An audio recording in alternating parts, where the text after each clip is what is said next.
The world is becoming increasingly proficient at telling stories that deny God. As such, we need Thinking Christian to become as natural as breathing. Welcome to the Thinking Christian podcast. I'm Dr. James Spencer.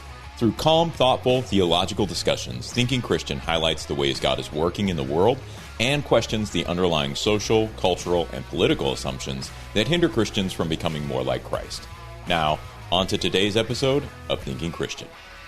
Hey everybody, welcome to this episode of Thinking Christian. I am excited today to have an old friend on the show. Ayanda Khumalo is a Christian recording artist and author, a radio host, and a worship pastor. He's got a lot going on. I love that.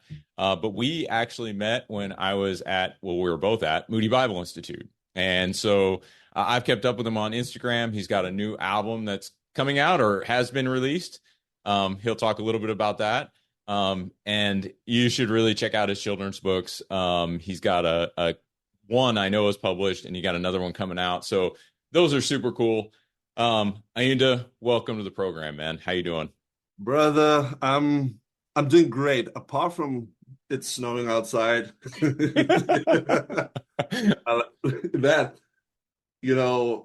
I'll say this. I know a lot of people have a lot of things to say when Christ comes again, a lot of questions. And I just have one question is, you took me from the sunny continent of Africa to the Midwest. Why?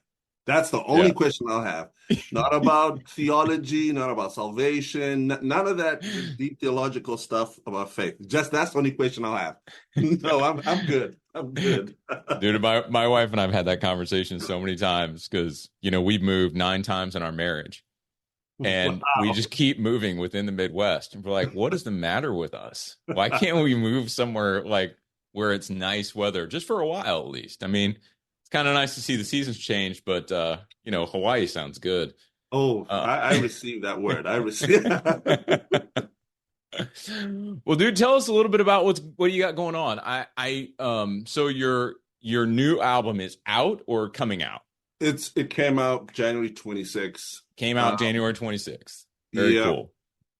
There's a couple of things that have been happening. The album got released, and it's been a journey in terms of where it came from, the origin story of that journey and recording the album, and the various people who are part of it. Amazing group of people I got to work with to put it together and to share the music. Working on as you mentioned earlier, second kid's book. It's pretty much the trilogy. We're putting the whole trilogy together. And it's just the adventures of Aya, this little boy who's, I won't give too much away. But if people have read the first book, it sets up the next 2 books. And we're just putting this whole thing together as a trilogy, 3-part, illustrated kids book. And we're looking at the end of, 2024, spring 2025. And so we're excited about the creative team is really excited about putting that whole thing together. It's been going well. We've done the 2nd chapter, done and dusted. We're editing the manuscript for the 3rd chapter right now, and illustrations are the next phase. So that's been good. And I can officially say it now. Last week signed a contract, renewed a show contract with Moody Radio's Urban Praise channel. So that will be a 3-hour show, 4 a.m. to 7 a.m. Central Standard Time in the USA. So they got me busy. I'm busy. Yeah. And then I get the privilege of serving the local body as well as a worship pastor here in Troy, Michigan. So, and a mutual friend. He's the senior pastor, Chris Brooks. Yeah, Chris Brooks. My boss, but an amazing brother in the faith. And that's been it. That's been my life the past couple of months. Very cool, man. Well, talk to us about, when you think about pulling together an album like you did, what's that process like? I mean, how did this go? So I think I'll just start. For me, because everyone typically has there are a couple of 3 or 4 ways to do it. But for me, one of the biggest things was there's always a causation to what happened. And for me, the origin story was 2019. I lost my father at the end of the year. Okay. And the world didn't just shut down. And I'm halfway across the world from family.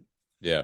So there was a journey of grief and processing And a lot of the questions I was asking myself is, where do I place my trust?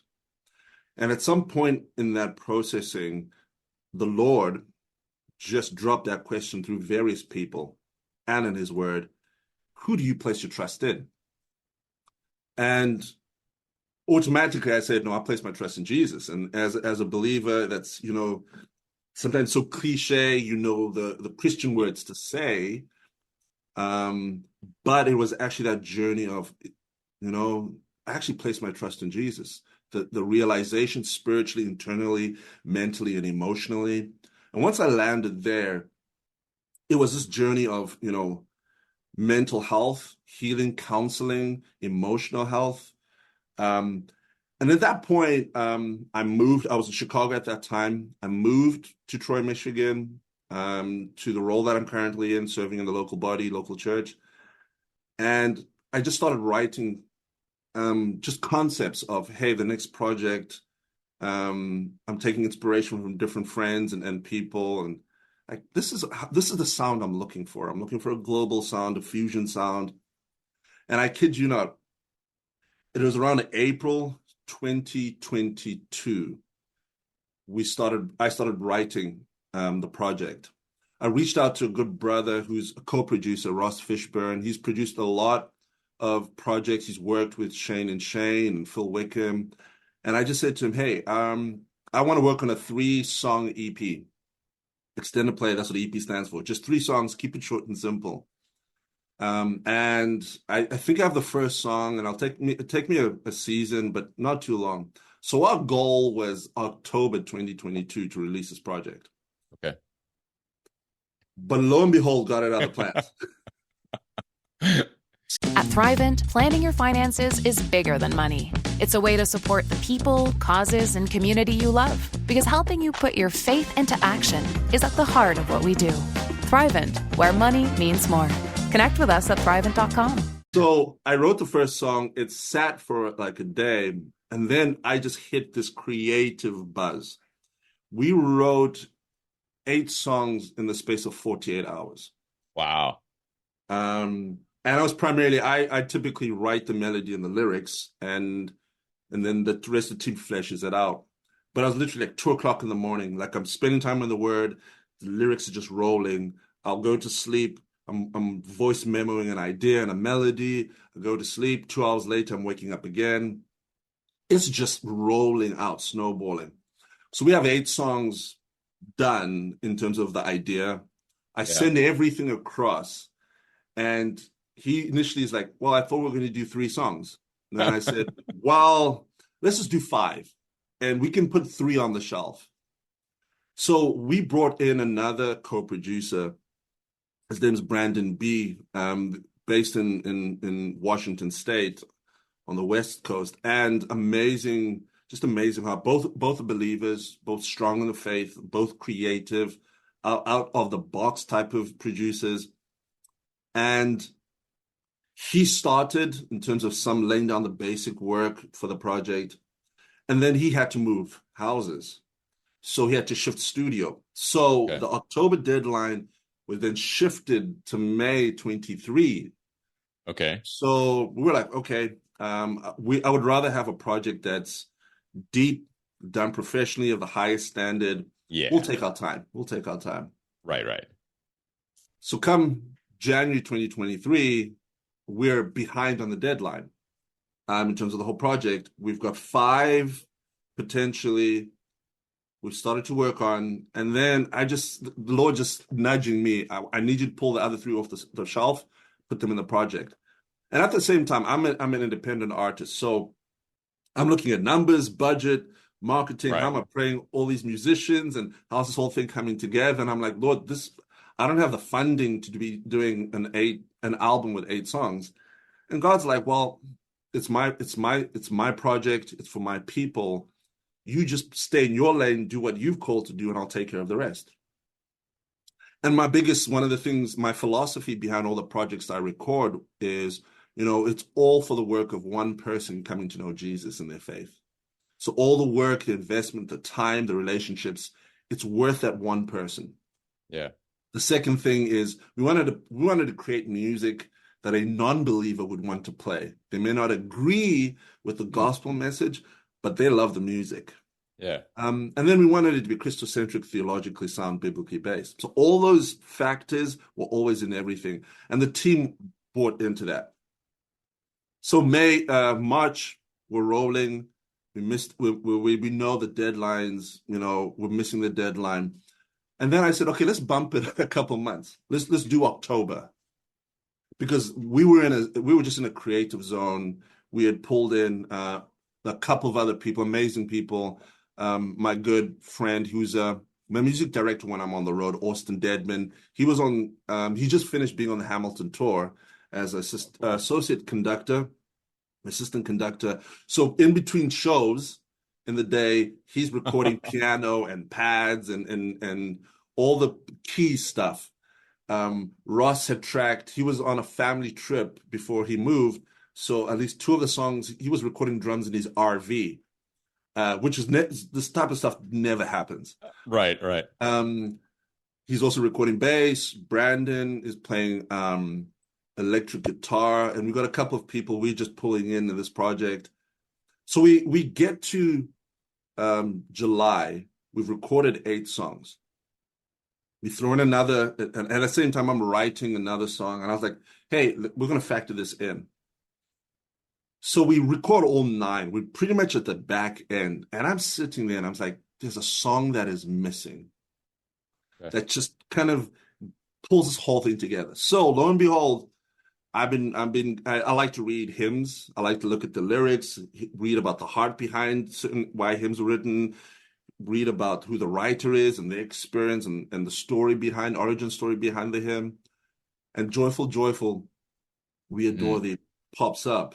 And I was like, I love this. And lately, we just haven't been writing or releasing songs about joy. A lot of it's like ballads, 6/8, mellow, with some anthems, bigness to it, but there's nothing upbeat and joyful. So I'm looking at the lyrics for Joyful, Joyful, and I was like, I want to write a refrain, a chorus that responds to this whole thing. I write a refrain, and I'm playing it. And I was like, yes, this is the song. I send the idea to Ross, and I'm like, hey guys, I'm gonna throw this curveball in. It's different. It's funk based with some live brass, some Stevie Wonder key stuff. And they're like, we love it. Let's throw it in. And it ended up being like the last song of this whole project. Everything else is recorded. Super cool. And it was just like amazing. We were able to pull in a guy who plays brass, who actually played brass for the Coldplay X and Y album, and some guys in England. So it was just top professionals who came to the table and made it come alive creatively the way it just beyond what I was even thinking or imagining. Yeah. And it just encompasses what happened in 2019 when God was asking that question, and the songs in the project answer that question. And then it's now an encouragement to everyone else out there that our hope, our faith, our trust, our lives, our hearts are in Jesus. And so January 26th, it came out, and I'm excited. I'm very, very excited about it. And where can folks get it, man? iTunes, that kind of stuff, Spotify, all the normal digital places. All digital platforms. The project is called In Jesus, Ayanda Khumalo. It's all available there. Any place that people get the music. I'm still old enough to remember going to get like singles tapes at Walmart or something. So, yeah. But I remember no physical CDs for this one, just all digital, right? And that's what got to make life easier, right? Most people, yes, and I think some people don't even know what a CD is, or have a player at home. So it's just like, I was explaining to my daughters, they're getting ready to drive, and we're driving down the road, and I said, this whole texting and driving thing, I understand that's a distraction, but if you saw the way I drove and the things I did when I was trying to switch CDs and, mess around, I'm like, they should have had rules about that back then. and physical maps and navigation systems. Exactly. Yeah, you're juggling your map, you're getting a CD out, you're sticking it in the player, like, yeah. You got your corded, your corded cell phone. Yeah, it was a rough life back in the day. Um, hey, like, so I think it's cool. Like the creative process, the origin story is fantastic, man. And I mean, Mhm. I think it's awesome that you took the time with it. Like your Yep. deadline didn't drive the end of this. I think that's like it sort of speaks to what you're trying to do. You're not just trying to shove out work. You're really trying to respond to what God is telling you to do. And so, I guess my question is, how do you think? Because you obviously put out the album, Yep. you lead worship at Yep. various places. Yep. How do you actually think about leading people into worship? And is it different when you're recording versus when you're live on stage? Like, talk a little bit about that. Oh, that's a really great question. I think I see I see them just in two spaces. Yeah. And here's why. Because the end goal is to provide a moment or a space for At Thrivent, planning your finances is bigger than money. It's a way to support the people, causes, and community you love. Because helping you put your faith into action is at the heart of what we do. Thrivent, where money means more. Connect with us at thrivent.com. people to engage with God.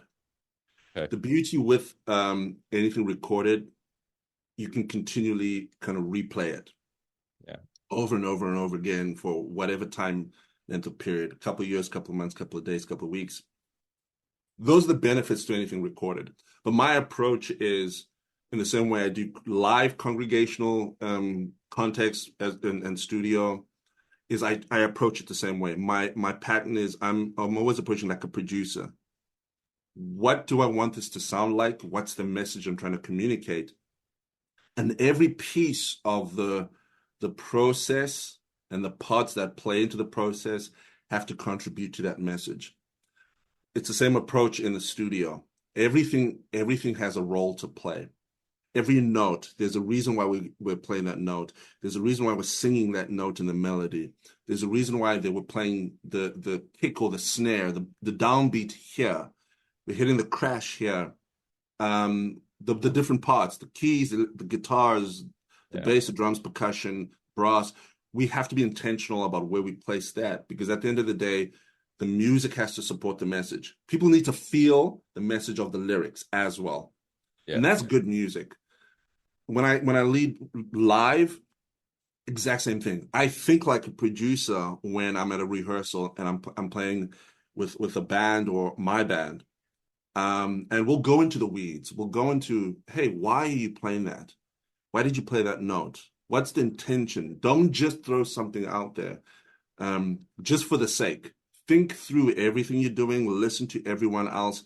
Because once we're a cohesive team, we no longer we don't become a distraction. We become a bed that the lyrics and the message can actually land on top of. And it then carries the message a lot easier. We all know it when we go to a concert or worship and there's something audibly that doesn't sound right. We Yeah. typically cringe or lean our heads, and that becomes more of a distraction. In the same way, we approach it live leading congregational worship in the same way we try to do it in the studio. Studio, there's a little bit more grace because Yeah. you can cut, edit, redo over and over again to make Right. it perfect. But live, there isn't as much grace. But the goal is we rehearse as if we're going to be recording it live, so that in that moment, we're doing it with excellence. There's nothing perfect in this world apart from Jesus.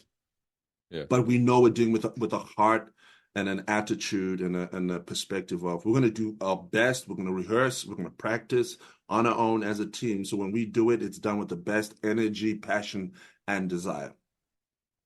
So let me throw this one at you then, because it's something that I was talking to my girls about. They're taking lit right now, Yeah. and I was kind of trying to help them understand how to go about reading literature well, and kind of what I think is good literature.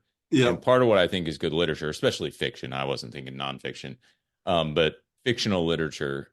I said I think fictional literature does its best work when it doesn't tell you exactly what it's trying to say. Mm. Right. The example I use, not a great example, but like there's a difference. I'm a big Stallone fan, so I love the Rambo and the Rocky Yeah, movies. yeah, But at the end of Rambo, his fourth movie, right, when he came back and did it when he's old, yeah, it ends with him just walking up his driveway to home. yeah, No words, no anything, no over speech or anything like that. But at the end of the last one, Rambo Last Blood, they actually have a voiceover. He's sitting on his porch in his rocking chair, and like they do the voiceover. And I was like, it kind of ruins the end for me. yeah, Right. Because it's just too on the nose. Like now I know exactly what they wanted me to know, and there's yeah, no mystery left for me to figure out. yeah. Okay. So all that to say this. All right. When you're putting together, obviously in a live worship setting, you can talk, right? You can Yeah, talk in between songs. You can kind of give people little hints as to where you're going, maybe yeah, part of what that message is.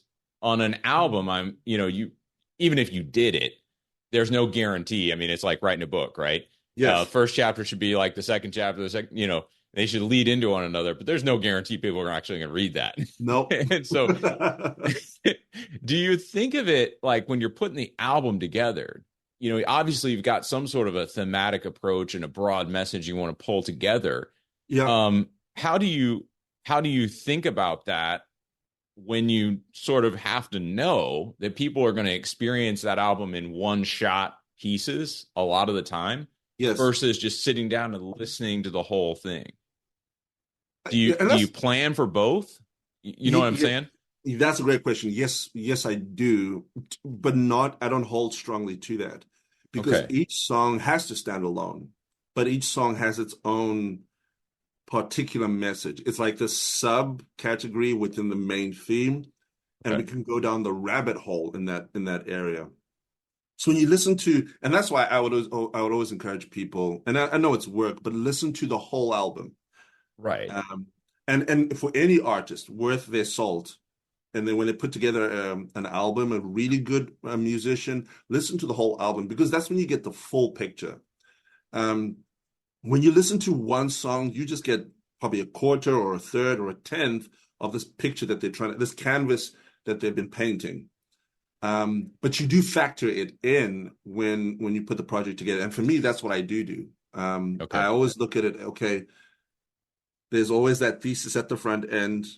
And there's something that puts the bow on it right at the end. And the way we call it sequencing in the music industry is, if you notice it, it's typically the best songs are on the front end.